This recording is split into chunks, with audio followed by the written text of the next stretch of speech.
За сайд орж ирээгүй учраас сайдаас асуух асуултаа болоод байнгын орон дараагаас асууя. Энэ манай их хурлын тогтоолын төсөл маань тогтоолын төсөл маань засгийн газарт ерөнхий сайдад даалгаж байгаа тогтоолын төсөл байна.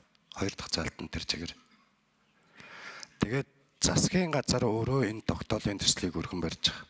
Хотын дарга хариулах боломжгүй учраас би өргөн барьсан асуудлыг оруулж ир танилцуулсан Батсуур сайдаас орж ирэхээр нь асуулт асууя гэсэн. Асуулт асууя гэхэд байнгын орны урлагийг орхихоороо явцсан. Засгийн газар маань ийм байдлаар асуудалд хандаад байвал яах юм бэ? Байнгын орон дарга энэ дээр анхаарлаа цаашаа тавихгүй бол дөрөвний өөрийн чийлдгээр шипи өгдөг хэдэн үнэ хэдэн газрын дарга дагуулаад ороод ирж байна. Засаг дээр явж байгаа томилгоонч үед юм илүү дутуу юм яг үндэ нохоон жогорхоо болцсон юм байж байгаа шин. Энэ дээр анхаарал хандуулаач. Бид нар нөгөө байнгын орон хувьд, их хурлын хувьд, улсын их хурлаас ерөнхий сайдад даалгаж байгаа тогтоол гаргаж байгаа. Хотын даргад биш. Нэг сайдын даалга. Яг амгалан сайд орж ирээд нөгөө хууч өрөө суучлаа.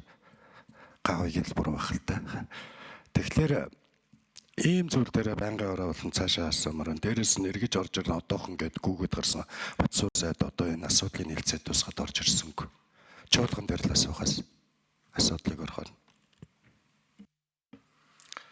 За анхаарай. Одоо дараагийн хурлууд дээр чуулган дээр яамдын сайд нарыг байлцуулъя. Энэ чинь одоо зөвхөн одоо Нямбаатарын ажил биш шүү дээ.